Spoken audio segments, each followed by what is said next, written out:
La croix, révélée de manière vivante, rend toute chose possible. Le livre d'Esdras, nous le savons, est en relation avec un mouvement de l'Esprit de Dieu, en vue d'une restauration spirituelle. Certains pourront en considérer le contenu dans son aspect historique, comme un événement qui s'est passé il y a bien longtemps. Mais là, n'a jamais été l'intention de Dieu.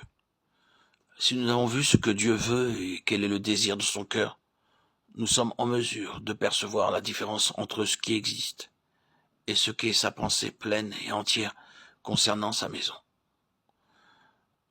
Ce mouvement montre l'ordre des choses. Que firent ces hommes?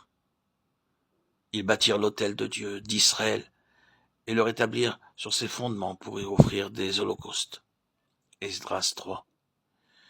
Quelle est la signification de cela, sinon le rétablissement de Dieu dans sa souveraineté et la mise de côté de l'homme? C'est là le but de la croix, l'autel. Ainsi, en rétablissant l'autel à la place assignée par Dieu, car dans le temple comme dans le tabernacle, les sacrificateurs ne pouvaient atteindre la maison sans passer par l'autel. Ceci montre la place de la croix et ce que Dieu nous dit par elle. Et que dit-il? Sinon que toute notre nature déchue fut mise de côté dans la mort de Christ. Il déclare ainsi que la croix est la fin absolue de la race de l'homme créé. Désormais, de la résurrection est issue une nouvelle humanité, telle qu'elle est en Christ. En mettant l'autel à sa place, il reconnaissait la souveraineté sans partage de Dieu et l'adoration due au seul vrai Dieu. Ainsi, mu par une vision et avec un même but, ils se mirent à l'ouvrage après avoir rétabli l'autel. C'est là l'ordre des choses. La croix est le fondement de l'Église, et d'une façon très réelle. L'homme naturel n'est plus. Seul le Dieu des cieux gouverne tout. Bien que cette déclaration soulève un très grand problème, celui de la vie vécue dans l'esprit. Cependant, le témoignage du Seigneur, par son Église, demande sa souveraineté sans partage. Que nous allions au plus près de ce qui est complet, de ce qui est la pensée pleine et entière de Dieu, pour ce qui est réalisé, procède du ciel.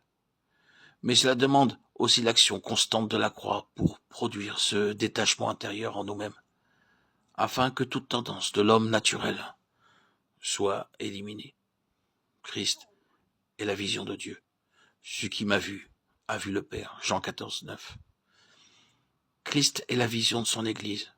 L'Église ne peut être autre chose que lui, et ses vérités concernant Christ doivent être en nous, implantées en nous, pour être des parties de nous-mêmes, par une expérience vivante.